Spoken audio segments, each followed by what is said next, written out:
அனைத்துலக உயிரோடை தமிழ் ILC தமிழ் உயிரோடை தமிழில் அன்பர்களே, அரசியல் கள நிகழ்ச்சியில் பிரித்தானியாவிலிருந்து போரியல் ஆய்வாளர் அருஷ் அவர்கள் இணைகின்றார். வணக்கம் அரசு அவர்களே. வணக்கம் தனாஜானி. அனைத்துலக உயிரோடை தமிழ் உறவுகளுக்கு அன்பு கலந்த வணக்கம். இன்றைய அரசியல் கள நிகழ்ச்சியில் நாங்கள் இலங்கை தீவு தொடர்பாக பார்ப்போம். ஐநாவினுடைய அமர்வு வரும் பொழுது எல்லோரும் கலகலப்பாக ஐநா தமிழ் மக்களுக்கு ஒரு தீர்வை கொண்டு வந்து தரப்போகின்ற என்ற விதத்தில் நடவடிக்கைகள் இருக்கும். மனித உரிமைகள் ஆணைக்குழு அறிக்கை வெளியிட்டிருக்கின்றது. இந்த அறிக்கையினூடாக என்ன வெளிவந்திருக்கின்றது?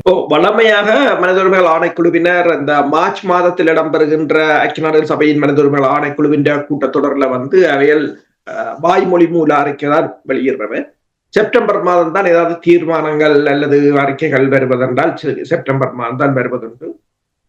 இந்த முறையும், அதாவது 58வது கூட்டத்தொடரிலும் இலங்கை தொடர்பாக வெளிவந்த அறிக்கை பெருமளவில் எங்களை, அதாவது தமிழ் மக்களை பிரதிநிதித்துவப்படுத்துவதாக இல்லை. இப்ப அவர், அதாவது ஐக்கிய நாடுகள் சபையின் ஆணைக்குழுவின் தலைவர் அதாவது வோக்கர் டெர்க் அவர்கள் வாய்மொழி மூலமான அறிக்கையை கடந்த திங்கட்கிழமை 3ஆம் தேதி வெளியிட்டிருந்தார். அதாவது வளமை போலவே இனங்களுக்கிடையில் நல்லிணக்கத்தை கட்டியெழுப்புவதற்கு புதிய அரசின் வரவு ஒரு சரியான சந்தர்ப்பம் என்று தெரிவித்திருக்கிறார்.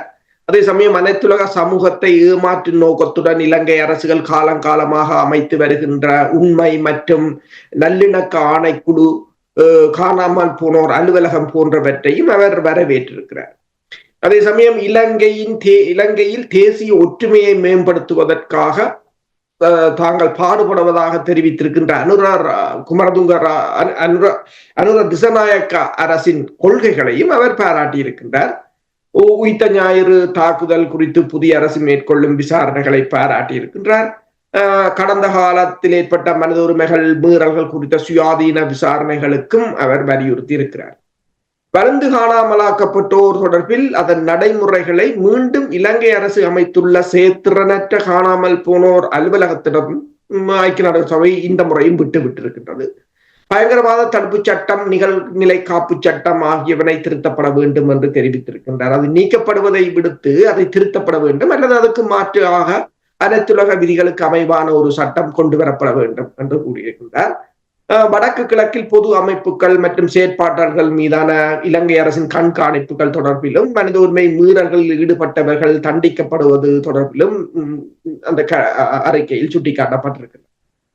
அதாவது இந்த அறிக்கையில் எதுவும் புதிதாக இல்லை என்பதுடன் தமிழர்கள் என்ற சொல்லும் பெருமளவில் தவிர்க்கப்பட்டிருக்கின்றது. மேலும் இலங்கையில் ஏதோ கலவரம் இடம்பெற்றது போலவும் வளமை போல சித்தரிக்கப்பட்டிருக்கிறார்கள். அதாவது தமிழ் மக்களுக்கான ஒரு அரசியல் தீர்வு அது தொடர்பாக இந்த மனித உரிமைகள் ஆணைக்குழுவில் கொண்டு வரப்படுவதில்லை.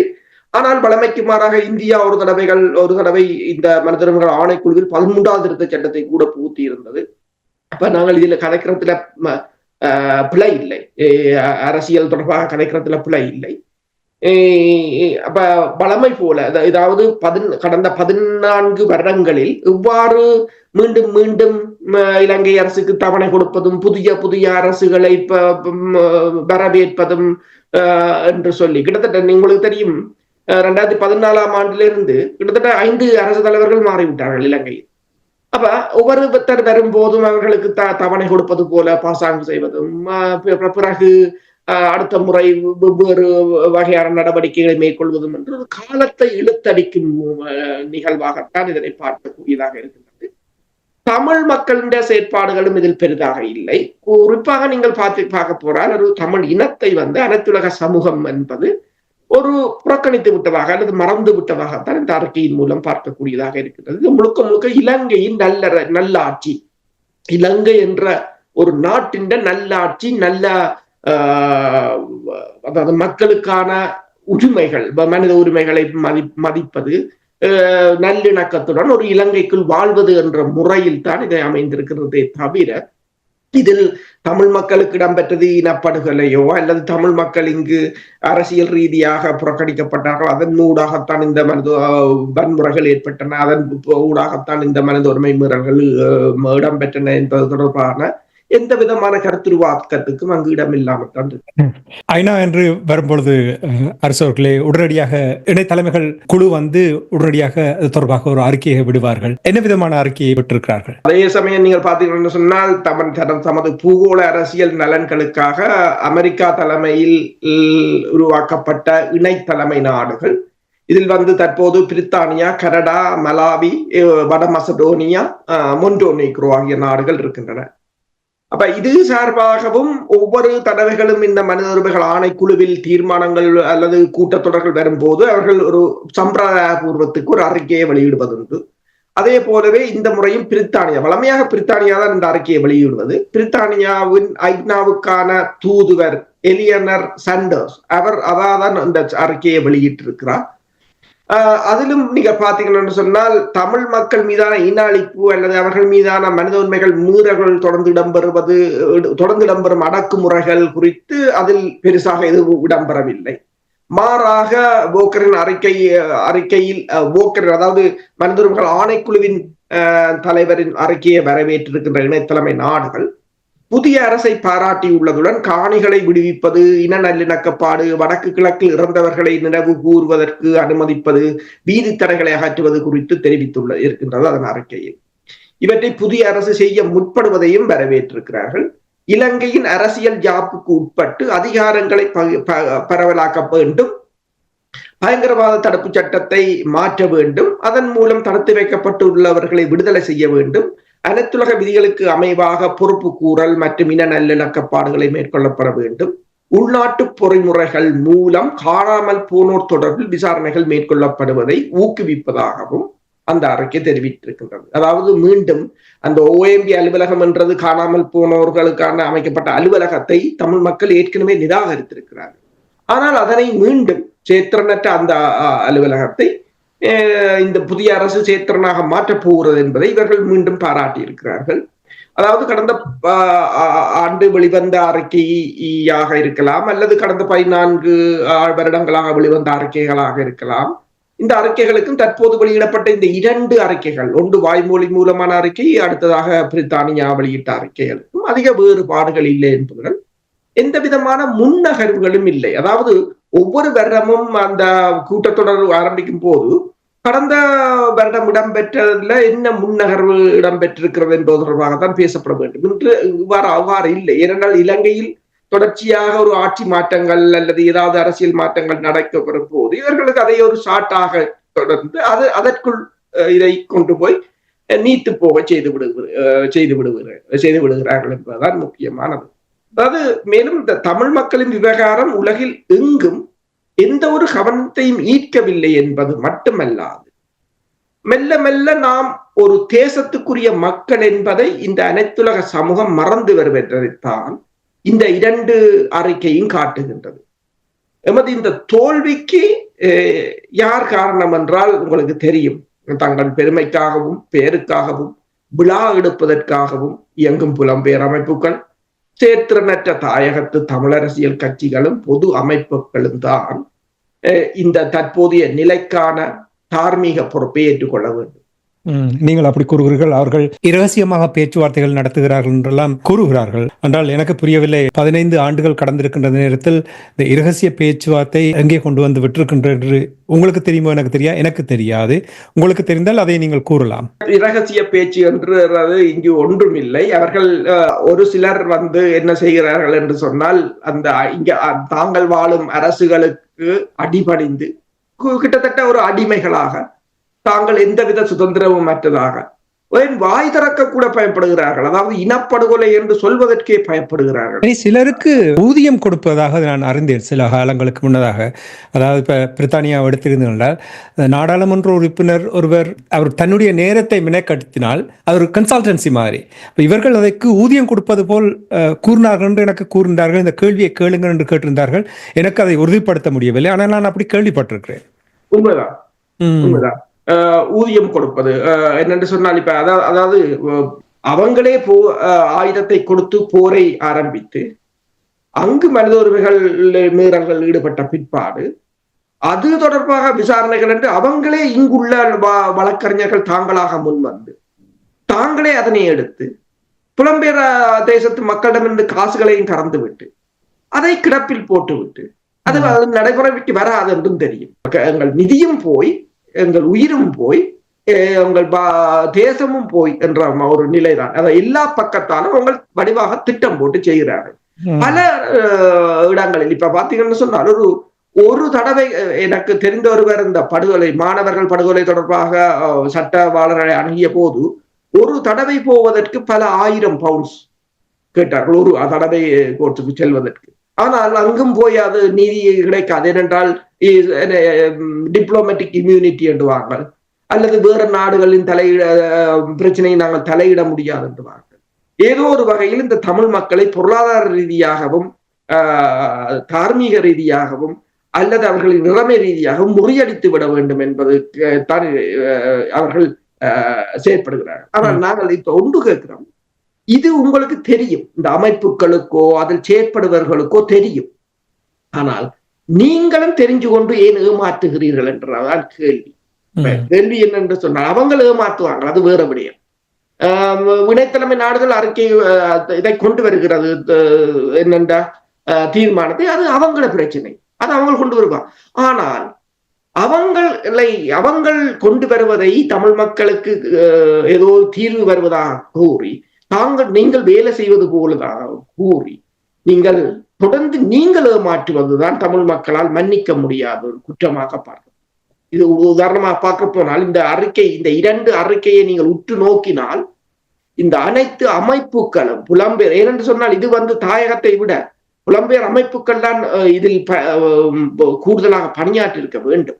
புலம்பெயர் அமைப்புகள் அனைத்தும் குற்றவாளிகளாகத்தான், அனைவரும் இதில் ஒரு குற்றம் செய்தவர்களாகத்தான் நிற்பார்கள். அண்மையில் ஒருவரை சந்தித்த போது அது ஒரு இளம்பிள்ளை, அவர் கூட கூறினார், இந்த பேனர்ல ஜெனோசைட் என்று எழுதி வச்சிட்டு பேசுறவன் எல்லாம் சிவில் வார் என்று பேசுறாங்க. ஏன்னு சொன்னா பயம். உங்களை யார் பயம், உங்களுக்கு பயம் என்றால் பிரச்சனை இல்லை, இல்ல பயம் மனித இயல்பு, பயப்படுறது மனித இயல்பு. ஓகே, உங்களை யாராவது கடிதம் போட்டு கேட்டவங்களை அமைப்பை தொடங்கி இப்படி எல்லாம் செய்யும் போது யாரும் அழுதவங்க, அது உங்களை வீட்டை கெஞ்சி கேட்டவங்க இல்லத்தானே.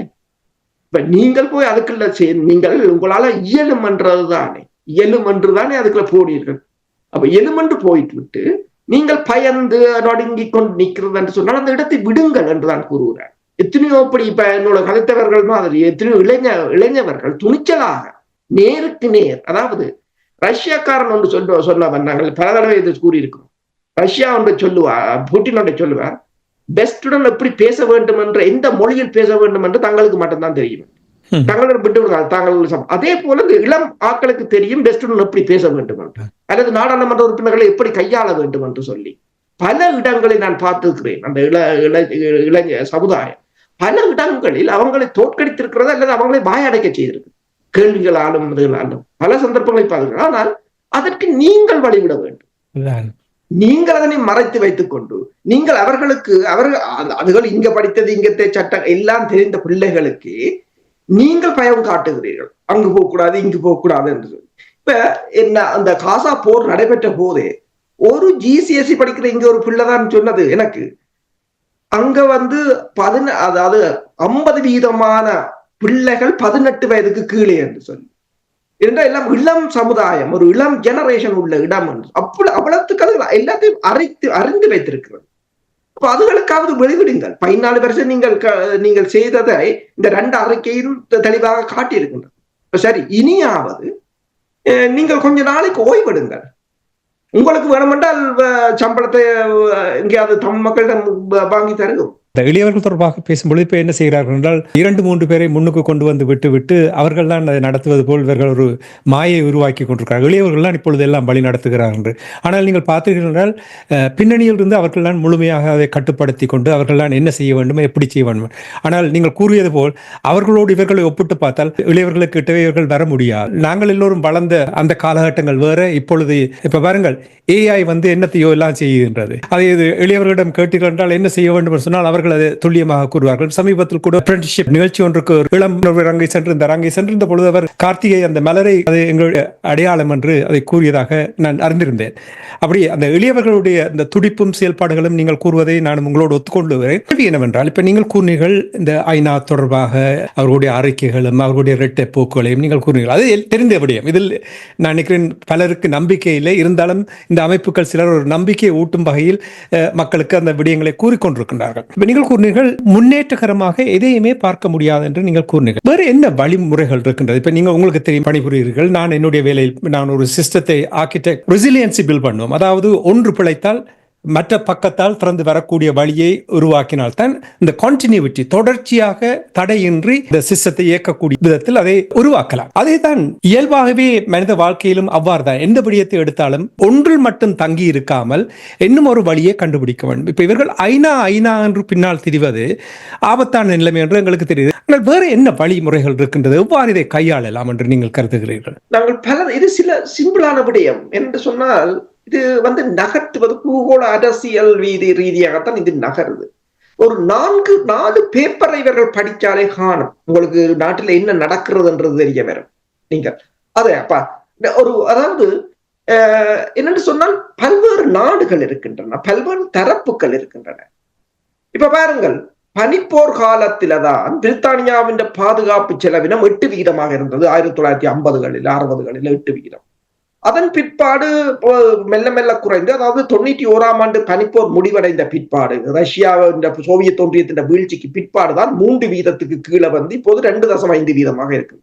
ஆனால் மீண்டும் அது உயரக்கூடிய நிலையில் இருக்கின்றது. இப்போது அவர்கள் 3 போறார்கள், 5 போறார்கள் என்று சொல்லிக் கொண்டிருக்கிறார்கள். ஏன் என்று சொன்னால், மீண்டும் ஒரு உலக ஒழுங்கு மாறுகின்றது, ஒரு பனிப்போர் போன்ற காலம் வருது. அப்ப இது முன்னே போல யூனிட் போல வேர்ட் இல்லை. அப்ப நீங்கள் இந்த எத்தனை தரப்புகளுடன் தமிழர் தேசம் என்பது தனிய மேற்குலகத்துக்கான தேசம் இல்லை. இது உலகத்தில் இருக்கின்ற 194 நாடுகளில் நாங்களும் ஒருவராக வரப்போகின்றோம். அப்ப இதில் எத்தனை நாடுகளுடன் நீங்கள் பேசி இருக்கிறீர்கள்? எத்தனை நாடுகளின் தூதுவர்களை நீங்கள் அணுகி இருக்கிறீர்கள்? அதுதானே முக்கியம். இப்ப நீங்கள் பேசினால்தான், அன்று நான் இதில் கூட கூறியிருந்தேன், அன்று ஒருவர் கூறியிருந்தார், நீங்கள் உங்கள் பிரச்சனைகளை எல்லாவற்றையும் ஒரு எழுதி கொண்டு போய் ட்ரம்பிடமாவது கதைத்திருக்கலாம். சிலவர்களை செய்திருப்பாரோ, அவருக்கு தெரியாது இப்படி ஒரு பிரச்சனை இருக்காண்டு என்றால். அதுதான் இப்ப நாங்கள் என்னென்றால், நீங்கள் எத்தனை பேருடன் கதைத்திருக்கிறீர்கள்? இப்ப ரஷ்யாவா இருக்கலாம், சீனாவாக இருக்கலாம், இந்தியாவாக இருக்கலாம். எத்தனை பேர் இப்ப இந்தியாவோட கதைக்கிறீர்கள்? சரி, இல்லை என்று சொன்னால் இந்தியாவுடன் மட்டும்தான் கதைப்போம், ஐநாவுடன் மட்டும்தான் கதைப்போம் என்று சொன்னால் அதற்கு அப்பால் அது நகராது. அதான் அந்த பிரச்சனை. இல்ல, இதுக்குத்தான் அடிப்படையாகவே ஒரு பொதுவான கட்டமைப்பு இருந்தால் தான். அந்த நாங்கள் அடிக்கடி இங்கே கூறி களைத்து போய்விட்டோம். அது ஒரு ஃப்ரேம் ஒர்க் இருக்க வேணும். அதை எவ்வாறு நகர்த்துவது, அதுக்கான மெக்கானிசம் என்ன, அதுக்கான வழிவரவுகள் என்ன, அதை எப்படி யார் பொறுப்பு கூறுவது, யார் இந்த விடயங்களை எடுத்து, அப்படி ஒன்று இருந்தால்தான் நாங்கள் இப்ப யாரிடம் பொறுப்பு கேட்க முடியும். நீங்கள் இதுவரையில் என்ன செய்திருக்கிறீர்கள் என்று கேட்டால் உடனே சொல்லுகிறார்கள், நீங்கள் எங்களோடு வந்து வேலை செய்யுங்கள் என்று சொல்லுகிறார்கள். இதுதான் அந்த பதிலாக இருக்கின்றது. அல்லது நீங்கள் எவ்வளவு பங்களிக்கிறீர்கள் என்று கேட்பார்கள். அது நீங்கள் கேட்டது சரி. இவர்களை யாரும் கெஞ்சி கொண்டு வந்து நீங்கள் இந்த அமைப்பை நடத்துங்கள் என்று ஒருத்தரும் கேட்கவில்லை. ஆனால் நீங்களாகவே ஒவ்வொருத்தரும் உங்களுக்கான பதவியில் எடுத்திருக்கும் பொழுது பொறுப்பு கூற வேண்டும். இல்லையென்றால் நீங்கள் அந்த பதவியில் இருப்பதில் என்ன? நான் இப்ப ஒரு நிறுவனம் தொடர்பாக எவ்வாறு பார்ப்பார்களோ அதே மாதிரி தான் நான் பார்க்கிறேன். உண்மைதான், நீங்கள் கூறியது போலதான் ஊடகத்துறை என்பது நாங்கள் பரவாயில்லை. ஊடகத்துறையில் நாங்கள் கேட்கும் கேள்விகள், நீங்கள் அண்மையில் ரணில் விக்ரமசிங்காவுக்கு மைதி ஹாசன் கேட்ட கேள்விகளை நீங்கள் பார்த்தீர்கள் என்றால் தெரியும். அவ்வாறான கேள்விகளை நாங்கள் கேட்கவில்லை. அதற்காண்டு ரணில் விக்ரமசிங்கா ஹாசன் அவர்களை வந்து இலங்கையை ஆட்சி செய்ய என்று கூறவில்லை. ஏனென்றால் அவற்ற தொழில் அது. எல்லாவற்றையும் அவர் என்ன தொழில், அவர் எல்லா உடன்பாடுகளையும் கொண்டு வைத்திருக்கிறார். அந்த காலத்துல ரணில் ஜேவிபி இந்த காலத்துல ரணிலுக்கு மீது கொண்டு வரப்பட்ட விசாரணை அறிக்கையை கூட கையில வச்சிருக்கிறார். அதுதான் ஊடகம். அந்த விடயத்தை நாங்கள் இப்பொழுது பார்ப்போம். அதாவது எங்களுடைய தரப்பினுடைய நிலைப்பாடு உங்களுக்கு தெரியும். ஆனால் இது ஒரு சுவாரஸ்யமான ஹெட் டு ஹெட் என்று, அதாவது நேருக்கு நேர் ஒரு நேர்காணல் ஒன்று நடைபெற்றது அல் ஜசீராவில். அதில் ரணில் விக்ரமசிங்க இணைந்திருந்தார். இனி அதை விட நிறைய பார்வையாளர்களும் வந்திருந்தார்கள். அதை விட 3 பேர் பேனலிஸ்டாக இருந்தார்கள். நிராஜ் டேவிட் மற்றும் தமிழ் பெண்மணி அவருடைய பேரை நான் மறந்துவிட்டேன். இனி பிரான்சிஸ் ஹாரிசன், முன்னாள் இலங்கைக்கான பிபிசியினுடைய நிருபர். இவர்கள் எல்லோரும் இணைந்து நீங்கள் கூறிய நேர்காணல் உண்மை மோத்தை உடைத்து விட்டிருக்கின்றார் இந்த நெறியாளர். அதில் எனக்கு பிடித்த விடயம் என்னவென்றால், நேர்காணல் இருந்தவரை தட்டி தட்டி கழித்து விடலாம் என்று பார்த்தார். என்னவென்று சொன்னால், நீங்கள் பிறக்கிறதுக்கு முதலே நான் அரசியலுக்கு வந்து விட்டேன். I was in politics even before you were born. அவர் என்ன பதில் சொன்னார் தெரியுமா? Some would say that is the problem. அதாவது நீங்கள் வயசு வந்திருப்பவர்கள் இருப்பதால் தான் இந்த பிரச்சனை இருக்கிறது போல உடனடியாக பதிலை கூறியிருந்தார். சிறப்பாக இருந்தது. நேர்காணலில் நீங்கள் முக்கியமாக அவதானித்த விடயம் என்ன? அந்த நேர்காணலுக்கு முதல் நான் முதல் சொல்ல வந்தேன் என்றால், அப்படித்தான் கேள்வி கேட்கிறார்கள். இப்ப தமிழ் அமைப்புகளையோ தமிழ் அரசியல்வாதிகளையோ நாங்கள் இன்னும் எங்களுடைய ஊடகவியலாளர்கள் அவ்வாறு நிக்க வச்சு கேள்வி கேட்கவில்லை. அப்படி பொறுப்பு கூற வேண்டிய ஒரு சந்தர்ப்ப கேள்வியில் கேட்டிருந்தால் இவர்களும் ஓரளவு திருந்தி இருப்பார்கள். இப்ப அந்த நேர்காணல் உண்மையில் ஒரு எல்லோரும் பார்க்க வேண்டிய நேர்காணல், எல்லோரும் பார்த்திருப்பார்கள். அந்த நேர்காணல் என்னென்ற சொன்னால், இப்ப ரணில் விக்ரமசிங்க ஏதோ மிகப்பெரிய ராஜதந்திரி அல்லது உலகத்தை எல்லாம் இலங்கையை கட்டி எழுப்புகிறார் என்ற ஒரு பிம்பத்தை இலகுவாக உடைத்து விட்டார். அது மட்டுமல்லாது தமிழர்கள் கற்றுக்கொள்ள வேண்டிய பெருமளவான பாடங்களை அந்த நெறியாளர் காத்திரமாக கொண்டு வந்திருக்கின்றார் பல இடங்களில். என்றால் இலங்கை அரசு எவ்வளவு இன அழிப்புகளை செய்தது, தமிழ் மக்களுக்கான அரசியல் தீர்வு தொடர்பு முதல் கொண்டு எல்லாவற்றையும் கொண்டு வந்திருந்தார். ஒரு கட்டத்தில் ரணில் விக்ரமசிங்க தான் இருக்கவா அல்லது போகவா என்று கூட கேட்டார். என்று சொன்னால் அந்த வெப்பம் தாங்க முடியாமல் அதற்கு வந்தவர் பிரான்சிஸ் கரசனாக இருக்கலாம் அல்லது மதுராவாக இருக்கலாம். நான் நினைக்கிறேன் சிட்டி யூனிவர்சிட்டியின் லோ காலேஜ் லெக்சரரா இருக்கணும் நினைக்கிறேன். அவாவாக இருக்கலாம். அவர்களும் ஒரு காத்திரமான கேள்விகளை தான் கேட்டிருந்தார்கள். உண்மையில் அவர் இன்னொரு இதில் தமிழ் மக்கள் சிந்திக்க வேண்டிய பல விடயங்களும் இருக்கின்றன. ஒன்று கேட்டார் ஹாசன் நீங்கள் அதாவது 2 ஸ்டேட் சொல்யூஷனுக்கு, அதாவது பலஸ்தீனத்தில் இருக்கின்ற 2 தேசங்கள் என்றதுக்கு நீங்கள் ஒத்துக்கொள்கிறீர்கள், அதை அதற்கு ஆதரவு வழங்குகிறது இலங்கை அரசு. ஆனால் தமிழ் மக்களுக்குள்ள இன பிரச்சனை, தமிழ் மக்களை ஏன் நீங்கள் அவர்களுக்குரிய தேசமாக ஏற்றுக்கொள்ளவில்லை? சோ ஒரு சிறப்பான கேள்வி. ஆனால் அதுக்கு ரணில் உரிய பதில், அது 2 தேசம் என்பதை ஐக்கிய நாடுகள் சபை ஏற்றுக்கொண்டிருக்கிறது, தமிழ் மக்களை யாரும் ஏற்றுக்கொள்ளவில்லை. இது எங்களுக்கான ஒரு கண்ணை திறக்க வேண்டிய ஒரு பதில். உண்மையில் இதுதான் புலம்பெயர் தேசமாக இருக்கலாம், இதுக்குதான் நாங்கள் இவ்வளவு கதைத்தனாங்க. நாங்கள் அனைத்துலக மட்டத்தில் நாங்கள் தேசமாக என்ன செய்திருக்கிறோம் என்பதை, மரபுரிமை வாரம், அந்த வாரம், இந்த வாரம், பொங்கல் என்று வைக்கிறோமே தவிர அதொன்றும் தேசம் இல்லை, அதொன்றும் எங்கள் இனத்துக்கு இல்லை. அது நீங்கள் வெளிநாட்டுக்காரரை சந்தோஷப்படுத்துவதற்காக வைப்பது. தேசமாக நாங்கள் எழுவதற்கு நீங்கள் என்ன செய்திருக்கிறீர்கள்? நல்ல கேள்வியின் நல்ல கேள்வி. ரணில் கொடுத்த பதிலும் தமிழர்களுக்கான செருப்படியாகத்தான். அது ஒன்று. அடுத்ததாக அவர் கேட்ட கேள்வி இன்னொன்று, நீங்கள் முள்ளிவாய்க்காலில் எவ்வாறு மக்களை ஒரு பக்கமாக கொண்டு சென்று, ஒரு கடற்கரை வீதி பக்கமாக கொண்டு சென்று ஒன்றாக குவித்து விட்டு அங்கு வைத்தியசாலைகள் மீதான தாக்குதல்கள், மக்கள் செறிந்த முகாம்கள் மீதான தாக்குதல்கள், உதவி பொருட்களை நீங்கள் கட் பண்ணி இருக்கிறீர்கள், அதைத்தான் இஸ்ரேல் இப்போது காசாவில் செய்கின்றது என்று கூறியிருந்தார். ஏனென்றால் இப்போது நீங்கள் எல்லோரும் பேசுகிறார்கள் உதவி பொருட்களை இஸ்ரேலிய ராணுவம் தடுக்கின்றது என்று. அதேதான் இலங்கை அரசும் செய்தது என்பதையும் அவர் அவ்வளவு பார்வையாளர்கள் முன்னால கொண்டு வந்தது. அதாவது இப்போது காசாவில் இடம்பெற்றதற்கான ஒரு மாடல் தான் நீங்கள் காட்டினது. அப்ப இது தொடர்பில் அதுக்கு ரணிலால் எதுவும் சொல்ல முடியவில்லை. அவருக்கு அங்க பதிலளிக்க ஏதோ மழுப்புறார். காந்தியை கூட ஒரு தடவை இழுத்தார், புத்தரை இழுத்தார், காந்தியை இழுத்தார். ஆனால் அவர்கள் எல்லாம் ஏன் அந்த நேர்காணலுக்கு வர வேண்டியது என்று யாருக்கும் தெரியும். அது மட்டும் இல்லாமல் ஒரு இடத்தில் அவர் தான் பதில் சொல்ல மாட்டேன் என்று பேசாமல் இருந்தார். நீங்களே சொல்லி சைல்டிஷா, அதாவது குழந்தை பிள்ளைத்தனமாக நாட்டினுடைய அரசு தலைவர் அவர் கூறினார் ஒரு கட்டத்தில் தனக்கு அந்த மக்கள் ஆணை வழங்கினார்கள் என்று. அந்த அதிபராக இருப்பு அவருக்கு மக்கள் ஆணை வழங்கவில்லை. அவருக்கு ராஜபக்ஷாக்கள் கொடுத்த பதவிதான் இந்த அரசு தலைவருக்கான பதவி. அதுல இன்னொன்றையும் அவர் சுட்டிக்காட்டினார் இல்லையா, ரணில் ராஜபக்ஷ என்றதை சுட்டிக்காட்டியிருந்தார் இல்லையா, அதை கூறுங்கள். உண்மைதான், ரணில் ராஜபக்ஷ என்பதை தெளிவாக கூறி, அதாவது தமிழ் மக்களை விட அவர்கள் வெற்றுமனதில் அறிந்து வைத்திருக்கிறார்கள் என்பதுதான் அதில் தெளிவானது உண்டு. ரணில் ராஜபக்ஷ என்று தெரிவித்தது மட்டுமல்லாது, நீங்கள் ராஜபக்ஷாக்களின் எந்த விதமான ஊழலையும் வெளிக்கொண்டு வரவில்லை, அதை விசாரிக்கவில்லை, தண்டனை கொடுக்கவில்லை. ஆனால் அவரின் பிறந்த நாளில் போய் நின்று பாட்டு பாடுகிறீர்கள்.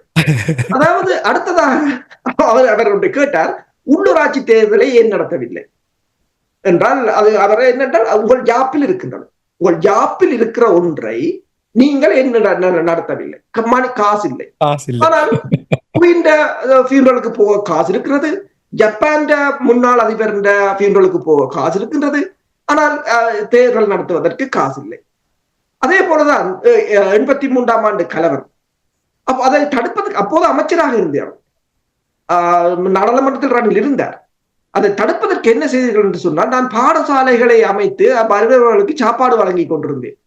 அது உங்களோட தொழில் இல்லை, அது உங்களோட தொழில். நீங்கள் அரசியல் இருக்கிறவர்கள் என்ற தொழில், அது தொண்டு நிறுவனங்கள் செய்கிறது இல்லை என்று அதாவது இலங்கை அரசு மிகப்பெரிய ஒரு இன அழைப்பு தற்போது காசாவில் எவ்வாறு இடம்பெறுகின்றதோ அதே போன்ற ஒரு மிகப்பெரிய ஒரு இன அழிப்பில் இலங்கை அரசு ஈடுபட்டது என்றவை தெளிவாக அந்த நேர்காணல் எடுத்து காட்டியிருக்கின்றன. இன்னொரு விடயத்தை நீங்க இப்ப கூறிய, அதாவது ராஜபக்சாக்களுடன் தனக்கு எந்த ஒரு பெரிய தொடர்பும் இல்லை என்று கூறும்பொழுது அவர் சொன்னார், நீங்கள் எல்லாம் கேக் வெட்டி சாப்பிட்டு கொண்டிருந்ததை நாங்கள் பார்த்தோம் என்று அந்த பார்வையாளர்கள் எல்லோரும் சிரிக்க தொடங்கினார்கள். இனி இன்னொரு முக்கியமான விடயம், அதாவது அவர் கூறியிருந்தார், வைத்தியசாலை மீது குண்டு தாக்குதல் நடந்த பொழுது வைத்தியசாலைகள் மீது நாங்கள் அப்படி தாக்குதல் நடத்துவதில்லை என்று சொன்னார். உங்களுக்கு தெரியும், முள்ளிவாய்க்காலின் பொழுது அங்கே வைத்தியசாலை முள்ளிவாய்க்காலில் எத்தனையோ வைத்தியசாலைகள் மீது உடனடியாகவே தரிஸ்மரின், அதாவது ஐக்கிய நாடுகள் சபையின் பேன்கின் மூன் அமைத்த ஆணைக்குழுவின் தரிஸ்மர் ஆணைக்குழுவின் அறிக்கையை அவருக்கு சொன்னார். அதில் தெளிவாக குறிப்பிடப்பட்டிருக்கின்றது, வைத்தியசாலைகள், புதிதாக அமைக்கப்பட்ட நோயாளர் பராமரிப்பு நிலையங்கள் அனைத்து மீது வெறிகணைகள் வீழ்ந்து வெடித்தன என்று அவர் தெளிவாக கூறியிருந்தார். அதற்கு அவர் எல்லா இடத்திலும் அது நடைபெறுகிறது போல என்றுதான் சமாளித்திருந்தார். ரணில் விக்ரமசிங்கே எல்லா இடத்திலும் அது நடைபெறுகிறது. அதே போலதான் சவீந்திர டி சில்வாவின் பதவியும் அவர் ஐக்கிய நாடுகள் சபையில் கூட பிரதிநிதியாக இருந்தனர் என்று சொல்லி, அதாவது யாரும் கம்ப்ளைண்ட் கொடுக்கவில்லை. இப்ப கோத்தபாய ராஜபக்ஷ மீதான நடவடிக்கையாக இருக்கலாம், மஹிந்த ராஜபக்ஷ நடவடிக்கையாக இருக்கலாம், யாரும் கம்ப்ளைண்ட் கொடுக்கவில்லை. ஆனால் ஐக்கிய நாடுகள் சபையே அல்லது அமெரிக்காவே அவர்களுக்கான பயண தடையை போட்டிருக்கு. பல இடங்களில் வழக்குகள் இருக்கின்றன. அவை அனைத்தும் இம்யூனிட்டியை காட்டி, அதாவது டிப்ளமேட்டிக் இம்யூனிட்டியை காரணமாக வைத்து புறந்தள்ளப்பட்டிருக்கு. தொடர்பாக நீங்கள் கூறும்பொழுது அதில் வேடிக்கையான விடயம் என்னவென்றால், தான் அவருடைய அவர் தொடர்பான விடயங்களை பார்த்து தனக்கு திருப்தியாக இருந்தது, இவர் ஈடுபடவில்லை என்றது தான், அதனால் அவரை தொடர்ச்சியாக நியமித்தார் என்று அப்படித்தானே கூறியிருந்தார் இல்லையா? உண்மைதான், உண்மை. சவீந்திர டி சில்வாவை அதாவது அவரின் நடவடிக்கைகள் தனக்கு திருப்தி என்றபடியால் தான் நியமித்தேன் என்று, அதாவது மிகப்பெரிய ஒரு இனப்படுகொலை, 21வது நூற்றாண்டின் மிகப்பெரிய ஒரு இனப்படுகொலை நடத்தியவர்கள் அவர்கள். என்ன துணிச்சலில் வந்து கதைக்கிறார்கள் என்றால், இவ்வாறான ஊடகவியலாளர்களிடம் சிக்கவில்லை இவ்வளவு காலம். எனவேதான் அவர்கள் இவ்வளவு காலமும் இவ்வாறு இந்த நாடுகளுக்கு தெரியக்கூடியதாக இருந்தது. இதுதான் உண்மையில் ஊடகத்துறை என்பது இவ்வளவு பலம் மிக்கது என்பது இதுதான் உண்மையானது. என்னென்று சொன்னால், பலர் ஏதோ ரணில் விக்ரமசிங்காவை மிகப்பெரிய ராஜதந்திரியாகவும் ஏதோ அறிவுபூர்வமானவர்களாகவும் காட்டியிருந்தார்கள். ஒரு கேள்விக்கு கூட அறிவுபூர்வமாக அவரால் பதில் முடியவில்லை. அதிர்ந்து போய்விட்டார். நீங்கள் பார்க்கலாம். இது என்னமொன்று கூறியிருந்தார், பார்வையாளர்களும் கூட அங்கே சிரித்தார்கள் என்றால், Sri Lanka is non violent country என்று சொல்லி சொன்னார். நான் வயலன்ட் கண்ட்ரி என்று சொன்ன போது அவர் கேட்டார், அப்ப 26 வருஷமாக நடந்த சிவில் போர் என்ன என்றுதான் அவர் கேட்டிருந்தார். இத்தனை ஆயிரம் பேர் இறந்தார்கள். ஐக்கிய நாடுகள் சபை அவர் இன்னொன்றையும் கூறியிருந்தார், ஐக்கிய நாடுகள் சபை 40,000 பேர் இறந்தார் என்று கூறியிருக்கிறார்கள். ஒன்றை நீங்கள் கவனியுங்கள், இதில் நாங்கள் இன்னொன்றையும் கவனிக்க வேண்டும். ஒரு வருடம் நடந்த இஸ்ரேலிய போர்ல தான் 47,000 பேர் இறந்திருக்கிறார்கள் காசா மீதான தாக்குதல். இது 3 மாசத்தில் 40,000 பேர் என்று ஐக்கிய நாடுகள் சபையை கொடுத்திருக்கிறது. ஆனால் இறந்தவர்கள் கூட லட்சக்கணக்கு. ஆனால் ஐக்கிய நாடுகள் சபையை 40,000 3 தான். அப்ப 3 மாதம் என்ற இஸ்ரேல் இப்போது நடக்கிறதை விட மிகவும் மூர்க்கமும் கொடூரமான போரைத்தான் நாங்கள் சந்தித்து வந்திருக்கிறோம். நாங்கள் அதை மறந்து விட்டோம். பலர் அதை மறந்து விட்டார்கள். ஐக்கிய நாடுகள் சபை 40,000 என்று கூறினாலும் ஆண்டகை ராயப்பு ஜோசப் அவர்கள் 1,40,000க்கு மேற்பட்ட மக்களுடைய என்னுடைய மக்கள் எங்கே என்ற அந்த கேள்வியை கேட்டிருந்தார். காணாமல் போனவர்கள் இறந்தவர்கள் எல்லாம் கிட்டத்தட்ட 1,00,000க்கு மேற்பட்டவர்கள்.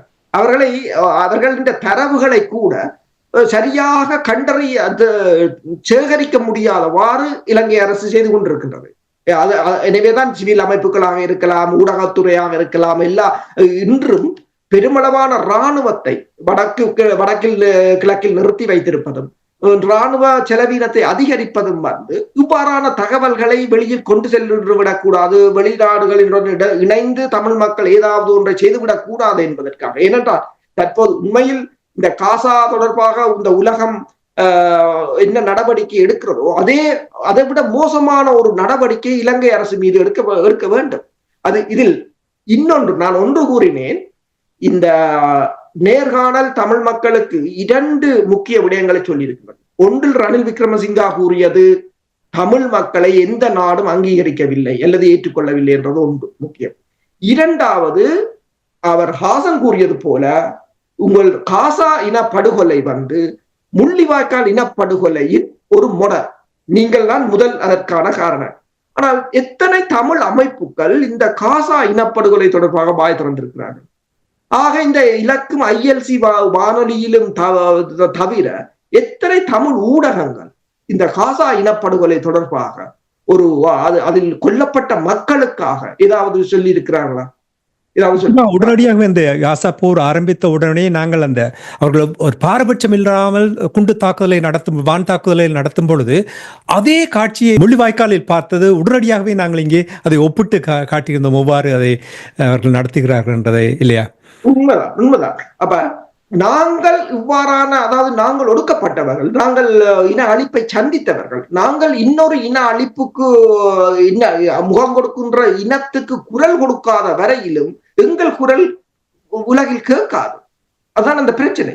இப்போ அவர் தெளிவாக இருக்கிறார், அதாவது அல் ஜசீராவில் இருக்கிறார் அவர், அதாவது ஹாசன், அது எனக்கே ஒரு மிகப்பெரிய ஒரு ஆச்சரியமாக போய்விட்டது. அதை எவ்வளவு துல்லியமாக கொண்டு 2ஐயும் சேர்த்தார் என்று சொல்லி அறிக்கையை சமர்ப்பித்த பொழுது அவர் சொன்னார், இந்த அறிக்கையை நான் பார்க்கவில்லை, சமர்ப்பிக்கப்படவில்லை என்று. பிரான்சிஸ் அரசன் அவர்களும் வைத்திருந்தார், ஹசான் அவர்களும் வைத்திருந்தார்கள்.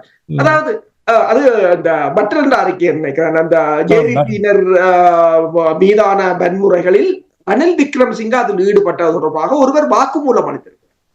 அப்ப உளவு காலம் அது பல காலங்களுக்கு முன்னையது.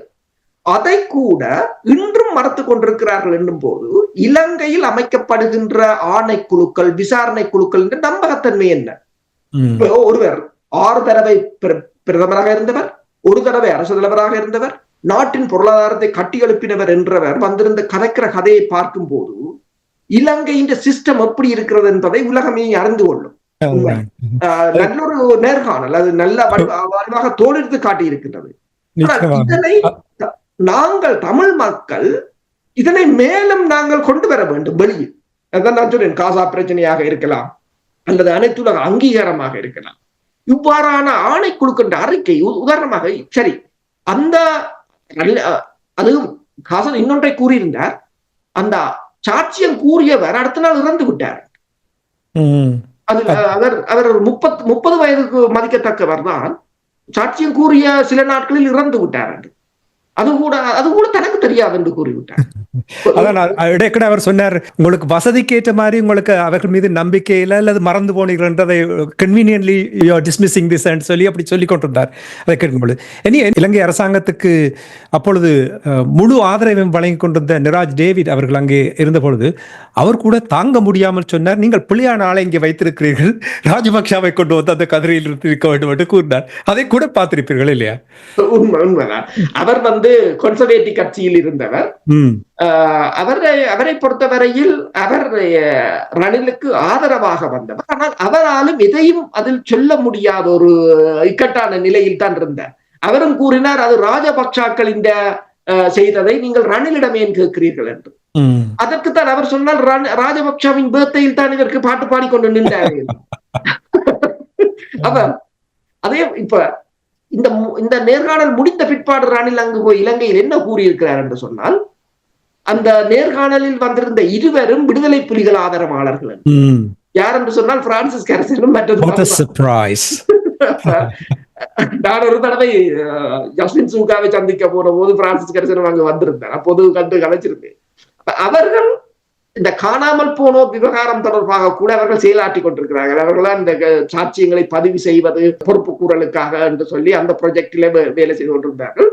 பிபிசியின் ஊடகவியலாளராக இருந்தவர் எங்கள் பிரச்சனையில் நீண்ட தூரம் பயணித்த ஒரு ஊடகவியலாளர்ல அபு முரான். அதற்கு எல்லா வரலாறுகளும் தெரியும்.